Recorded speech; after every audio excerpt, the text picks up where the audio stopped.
Welcome to the Async Coding Interview series by Paul Fruitful. In this season, we'll be focusing on data structures. Grab your popcorn and stay tuned. Hello everyone, welcome to another episode on the Async Coding Interview Data Structure series. So in this episode, we'll be looking at one of the types of queues, and that is the linear queues. This episode is going to be pretty intensive, so stay tuned and watch it to the end. Okay, so this is the definition of a linear queue. So the definition of a linear queue is just the same thing as a queue, like the definition I gave in the last episode. So a linear queue, also known as a simple queue, is a type of queue that has its nodes arranged sequentially. So that's what it is, arranged in a straight line. And this particular queue, linear queues, have different variants under it. So it has different types that are under it that follows the same implementation, but there's just a little tweak to it. So we'll be looking at the types of linear queues, or let's call it variants of linear queues. So this is a graphic picture of the linear queue. So yes, it still implements the LIFO and the FIFO principle. That's the first in, first out. So it uses the two methods, enqueue and dequeue. So enqueue adds change elements into the queue, while dequeue removes the first element that was added into the queue. So that's it. So we are going to be looking at the variants of the linear queue, and also we'll be looking at the implementation of the linear queue in this video.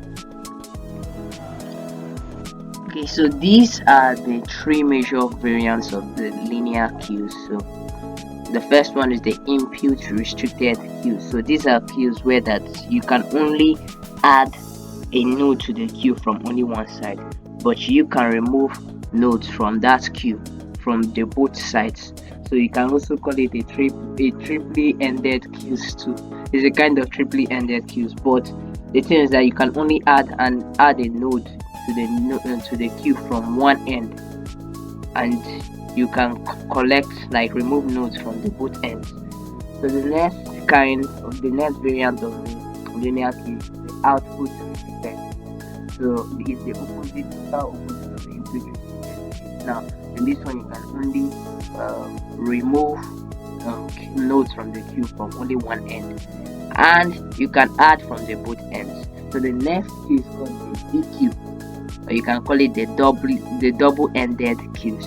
So what happens in this one is that the both ends have the two functionalities. You can add from the both ends and you can remove from the both ends. So that's it for the variants of the linear queue. So we'll be implementing a simple linear queue. Then in the next episodes, the next consecutive episodes, we'll be implementing each and every one of these queues, and also we'll be giving the graphic depiction of each of these queues to help you understand these variants better. Okay, so now we'll be doing an implementation of the queue data structure. So this is a pseudocode representing how this data structure is going to be implemented. So first we start with writing the queue class. Then inside the queue class is an initialization function which controls what happens when the queue is initialized. So when the queue is initialized, is given an attribute called queue. This queue attribute is what is going to hold all the nodes that are going to be inside this queue data structure. So we'll assign it to an empty array. So I used arrays so that because arrays are easier. It's easier to use arrays to implement queues. Okay, so next we'll be seeing some other functions that make this queue functional. So this is the queue method. So what this method does is that it adds nodes to the queue. It appends nodes to the queue. The name of the method is enqueue. So it's part of the FIFO principle.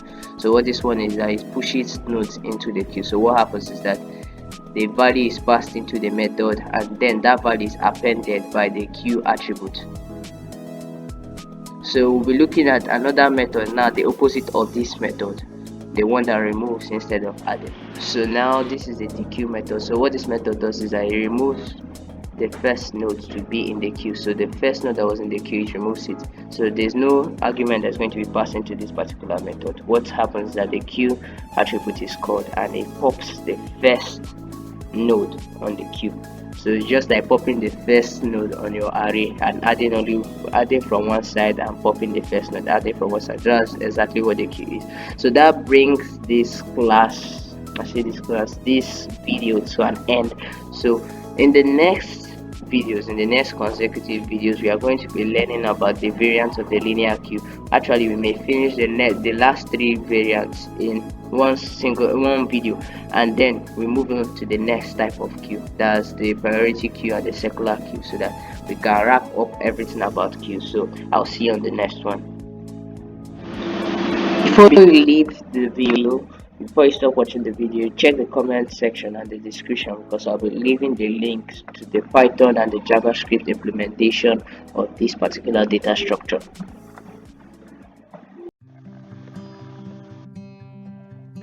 Thank you for watching the video. I'll be leaving links to helpful resources to get you grounded in these concepts.